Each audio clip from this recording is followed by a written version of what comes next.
High dear friends எல்லாம் எப்படி இருக்கீங்க? நல்லா இருக்கீங்கன்னு நினைக்கிறேன். இன்றைக்கி நம்ம பேச போகிற டாப்பிக்கும் நம்ம ஒவ்வொருத்தரும் தினம் அனுபவிச்சிருக்க ஒரு சின்ன சின்ன விஷயம் தான். இதால் மிகப்பெரிய பிரச்சனையும் நடந்துட்டு இருக்குது. ஒன்றும் இல்லை, அவங்க லைஃப்பில் தான், வேற எங்கேயும் இல்லை.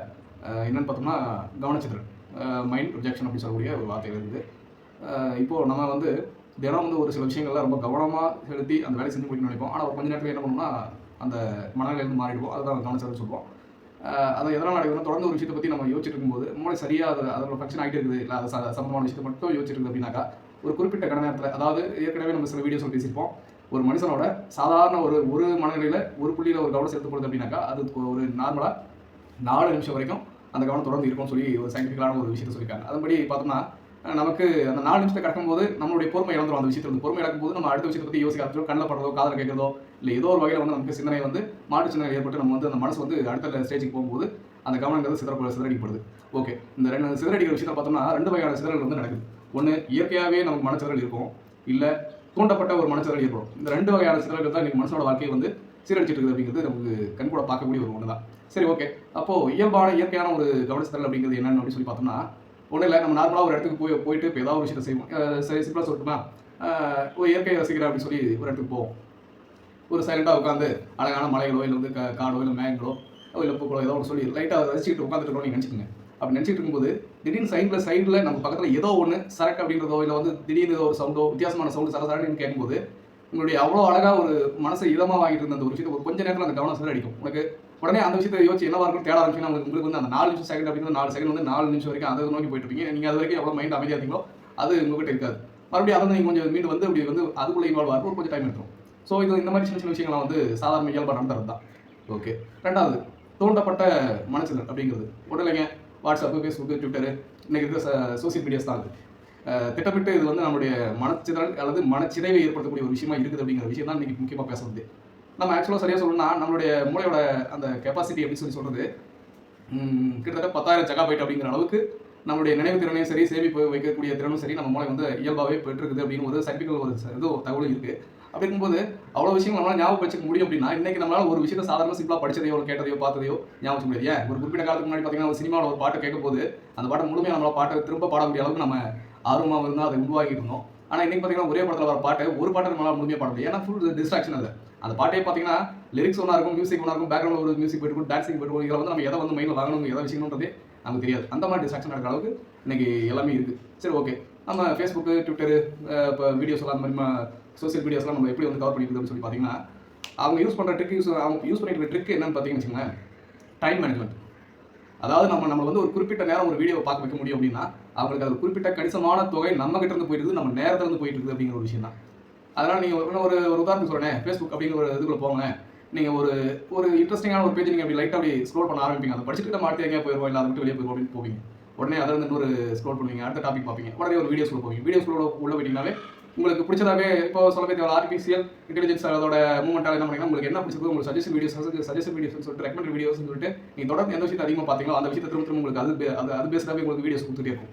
அப்போ உங்களால் வந்து அந்த மனநிலையிலேருந்து வெளியே வரவே முடியாது. சரியாக சொல்லிட்டா அதில் கவனம் குவிக்க தெரிஞ்ச உங்களுக்கு உங்களுடைய வேலையை மறந்துட்டீங்கிற ஒரு விஷயத்தை உங்களால் அதுக்கு யோசிக்க கூட முடியாது. இப்போ நீங்கள் ஃபேஸ்புக் விட்டு வெளியே வரணும்னு சொல்லி டபுள் டேப் பண்ணினா கூட வெளியே வர மாட்டீங்க. ஏன்னா அது என்ன பண்ணும், மறுபடியும் ரிட்டர்ன் வந்து ஃபேஸ்புக் ஃப்ரண்ட் பேஜில் நிற்கும்.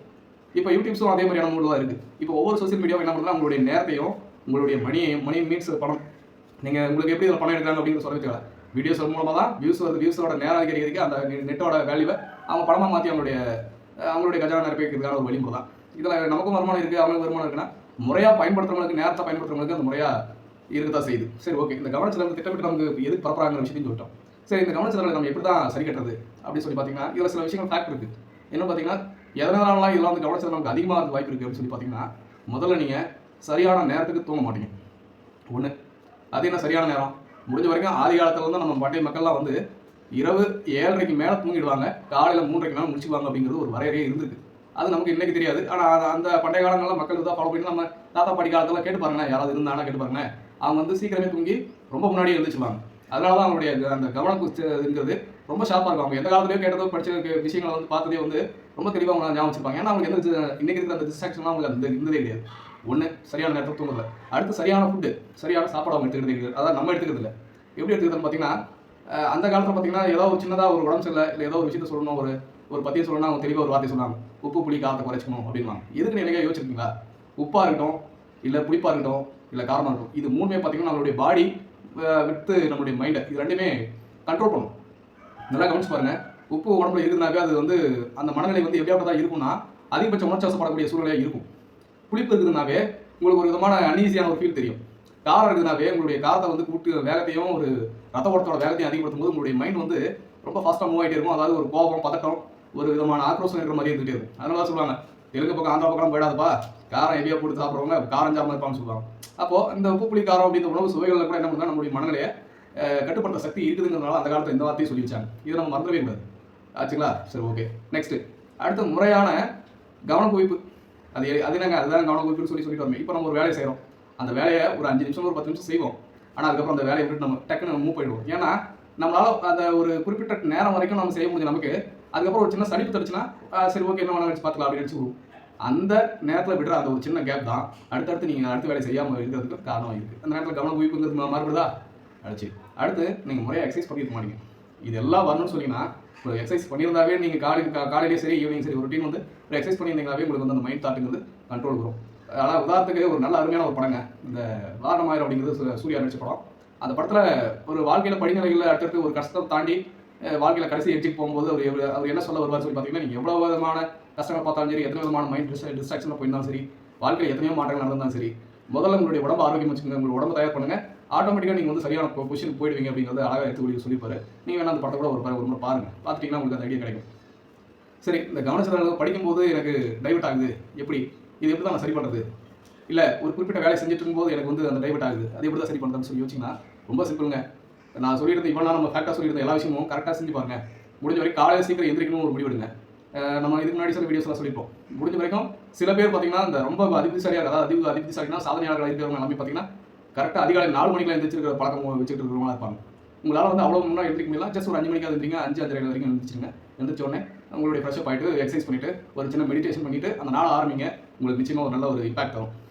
ஆச்சுங்களா? ரெண்டாவது, புக்ஸை படிக்கணும்னு சொல்லி ஆரம்பிக்கிறீங்கன்னா முடிஞ்ச வரைக்கும் அந்த புக்கில் உங்களுடைய 20 நிமிஷம் தொடர்ந்து அந்த புக்கில் வந்து என்னுடைய கவனம் செவராது அப்படிங்கிற மாதிரியான ஒரு மனசில் முன் யோசனை வச்சு தொடர்ந்து படிங்க. தொடர்ந்து திரும்ப அந்த லைனை படிச்சுக்கிட்டே இருங்க. படிச்சுட்டே இருங்க, மண்டையில் ஏற வரைக்கும் படிச்சுட்டே இருங்க. 20 நிமிஷத்துக்கு நான் எதுவும் பண்ண மாட்டேன் அப்படிங்கிற மாதிரியான தாட்டை வச்சுக்கிட்டு படிச்சுக்கிட்டே இருங்க. ஜஸ்ட் ஒரு 5 நிமிஷம் விடுங்க. அந்த 20 நிமிஷம் கடந்து 5 நிமிஷம் வந்து கொஞ்சம் ஃப்ரீயாக ரிலாக்ஸேஷனாக. ஆனால் வேற எங்கேயும் போயிடாது. அந்த புக்கு சார்ந்த இடங்களில் சின்ன கவனங்கள் அப்படியே மாற்றி காசுங்களாம் தவிர மறுபடியும் அடுத்த 5 நிமிஷம் முடிச்ச உடனே நம்ம மறுபடியும் படிக்க ஆரம்பிக்கும். இப்படி படிக்க ஆரம்பிச்சு இது வந்து பொமரடோ ஆப்ஷன் சொல்லி ஒரு ஆப் இருக்குது. அதுக்குள்ள நீங்கள் இதை யூஸ் பண்ணிங்கன்னா தெரியும். நிறைய கிரேட்டஸ்ட்டாக இருக்கக்கூடிய நிறைய பேர் அச்சீவர்ஸ் எல்லாம் என்ன ஒரு சில ஆப்ஸ் சொல்கிறாங்கன்னா அது இது ஒன்றா இருக்குது, பொமரடோ அப்படின்னு சொல்லி ஒன்று இருக்குது. அதை ஃபாலோ பண்ணுவாங்க. அதோடைய ரொட்டீன் பிளான் என்னன்னாக்கா 20 மினிட்ஸ் ரீடிங்கா, 5 மினிட்ஸ் ரெஸ்ட்டு, மறுபடியும் 20 மினிட்ஸ் ரீடிங், அந்த மாதிரி இப்படி போயிட்டு இருக்கும். நீங்கள் 20 மினிட்ஸ் அப்படின்றது நீங்கள் எப்படி வேணாலும் மாற்றிக்கலாம். சில 25 வச்சுக்குவாங்க, சில 20 வச்சுப்பாங்க. ஸோ அந்த 10 நிமிஷங்கிறது நமக்கு சின்ன ரிலாக்ஸேஷனாக இருக்கும் அப்படின்ட்டு. இப்போ இந்த மாதிரியான விஷயங்கள் வந்து நீங்கள் தொடர்ந்து செய்யும்போது உங்கள் மனநிலை ரொம்ப தெளிவாக இருக்கும். அப்போது நீங்கள் கவனத்தை ரொம்ப எஃபோர்ட்டாக செய்ய முடியும். இந்த கவனச்சிதறல் அப்படிங்கிற விஷயத்தை முடிஞ்ச வரைக்கும் எப்படியெல்லாம் சால்வ் பண்ணணும்னு நினச்சா இன்னொரு விஷயம் நீங்கள் பண்ணலாம். ரெகுலராக ஒரு சின்ன மெடிடேஷன் அடிப்படையில் ஒரு மூச்சு பயிற்சி செய்யுங்க. ஒரு ஜஸ்ட் ஒரு 1/4 மணி நேரமாவது முடிஞ்ச வரைக்கும் அமைதியாக உட்காந்து அந்த மூச்சு பயிற்சி முறைகள்லாம் உங்களுக்கு ஓரளவுக்கு தெரியும் நினைக்கிறேன். இப்போ நீங்கள் மூச்சை சரியாக கவனிச்சிங்கனாவே இந்த எண்ணெய் ஓட்டங்களில் வேகம் குறையும். அந்த எண்ணெய் ஓட்டங்களோட வேகத்தை குறைச்சிட்டிங்கனாவே உங்களுக்கு அந்த சிதறல்கள், மனச்சிதறல்கள் அப்படிங்கிற விஷயம் உங்களுக்கு ஈஸியாக கிடைச்சிடும். இப்போ ஒரே ஒரு 4 செகண்டுக்கு மேலே 4 நிமிஷத்துக்கு மேலே பல எண்ணங்கள் வருது அப்படின்னாக்கா நல்லா கவனிச்சு பாருங்கள். உங்களுடைய மூச்சுகளில் தான் சூட்சமே இருக்குதா? நம்ம நிறைய அறிவியலையும் சரி ஆன்மீகத்திலையும் சரி சொல்கிற விஷயம் என்னன்னாக்கா அதிகபட்சமான மூச்சு வந்து நமக்குள்ள சுழலுது அப்படின்னும் போது அந்த டிஸ்ட்ராக்ஷன் நிறைய வரும் அப்படின்னு சொல்லுவாங்க. அப்போ மூச்சோட வேகத்தை குறைச்சிங்கனாக்கா உங்களுக்கு அந்த இயல்பாகவே அந்த கவனச்சிதறல் அப்படிங்கிறது ஒரு கட்டுக்குள்ள வரும் அப்படிங்கிற ஒரு தத்துவமும் இருக்குது. சரி, அடுத்து இந்த தூண்டப்பட்ட கவனச்சிதறல் மூலமாக அவங்களுக்கு என்ன லாபம்னு உங்களுக்கு சொல்லிட்டேன். உங்களுடைய நேரத்தை பயன்படுத்துறதுனால நீங்கள் அந்த வீடியோக்கள்லையோ இல்லை அந்த இன்டர்நெட்டையோ யூஸ் பண்ணிட்டு இருக்க வரைக்கும் அது அவங்களுக்கு பணமாக கன்வெர்ட் ஆகிற வரைக்கும் அது அவங்களுடைய லாபம்னு சொல்லிட்டேன். ஆனால் இதெல்லாம் நீங்கள் டிஸ்ட்ராக்ஷன் ஆகிறது இதெல்லாம் காரணமாக இருக்குன்னு சொல்லுவாங்க. ஒரு நாளைக்கு முடிஞ்ச வரைக்கும் ஒரு ஃபோன் வந்து லிமிட்டாக 1 hour தான் யூஸ் பண்ணுவேன் அப்படின்னு சொல்லுவாங்க. அந்த 1 hour யூஸ் பண்ணா நீங்கள் எதுக்காக யூஸ் பண்ணலாம்? ஜஸ்ட் காலையில் ரொட்டீனுக்காக, அதாவது என்ன செய்யணும் அப்படி திட்டம் வச்சிருந்தீங்கன்னாக்கா அதிகபட்சமான ஒரு நியூஸ் படிக்க வேண்டியிருக்கும், இல்லை ஏதாவது ஆஃபீஸ் ஒர்க் சம்மந்தப்பட்டதாக இருக்கும், அது ஃபைல்ஸ் எதனா பார்க்க வேண்டியதாக இருக்கலாம், இல்லை ஏதாவது முக்கியமான விஷயங்கள் வந்து நீங்கள் பதிவு பண்ணி அதை பேசிட்டு இருந்தா இருக்கலாம், பேசி அதுக்கான வேலைகளுக்கான அந்த நீங்களே பேசி ரெக்கார்டிங்காக வச்சுக்கிறதா இருக்கலாம். இந்த மாதிரி ஏதாவது ஒன்று சில விஷயங்கள்லாம் வந்து நீங்கள் வச்சுக்கலாம். நீங்கள் அதுக்கு மேலே போனால் மைண்ட் ரிலாக்ஸேஷனுக்காக ஏதோ ஒரு சில வீடியோஸ் நான் பார்ப்பேன் அப்படின்னாக்கா அதுக்கு ஒரு 1/2 மணி நேரம் வச்சுக்கலாம். அப்படி இப்படி சொல்லி ஒரு நாளைக்கு வந்து உங்களோட மொபைலோட நேரம் வந்து 1 hour வச்சுக்கிட்டீங்கன்னாக்கா நீங்கள் உண்மையிலேயே வந்து பர்ஃபெக்டாக நீங்கள் ரெடி ஆகிட்டீங்க. நீங்கள் அந்த ஃபோன் வந்து கொஞ்சம் வெளியே வந்துடும். முக்கியமாக